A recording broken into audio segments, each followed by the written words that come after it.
In our modern world, most people have seen zombie movies, a genre that Hollywood started producing in 1968. However, if you told someone that a zombie and a Muslim leader from Africa were connected, they would likely laugh or dismiss it outright. Yet this is how the world works today.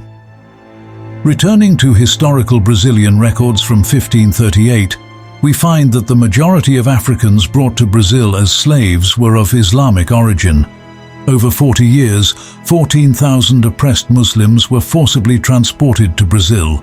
At that time, Brazil was under Portuguese rule, which uprooted these Muslims from their homeland to serve as enslaved laborers.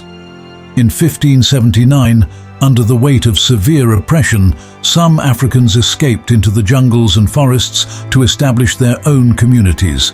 One such settlement was in Bahia, which became home to hundreds of Africans. The Portuguese colonizers responded with brutality, wielding heavy artillery and powerful weapons. However, they could not completely eliminate these African communities, as the Muslims held steadfast to the teachings of Islam, strengthening their resolve and growing in numbers.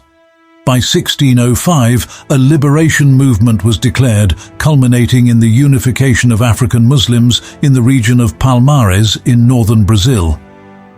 This led to the establishment of a Muslim entity known as Palmares, which grew to over 30,000 people, mostly of African descent. They chose Ganga Zumba as their leader. After prolonged conflict between Zumba and the Portuguese, Governor Pedro Almeida proposed a peace treaty with Palmares. The agreement stipulated that all enslaved people would be freed if Palmares accepted Portuguese rule. Zumba agreed to the treaty, but a young leader named Zumbi rejected it, as he did not trust the Portuguese. In 1678, Zumbi led battles against the Portuguese, and despite the colonizers' advanced weaponry, the Muslims' resistance endured. However, Palmares ultimately fell to the Portuguese in 1694. On November 20th, 1695, Zumbi was captured, killed, and his body mutilated as a warning to others. Zumbi's revolution was not the only uprising against Portuguese colonial rule, nor was Palmares the only settlement of its kind. A series of revolts continued over the course of centuries, up until the early 19th century.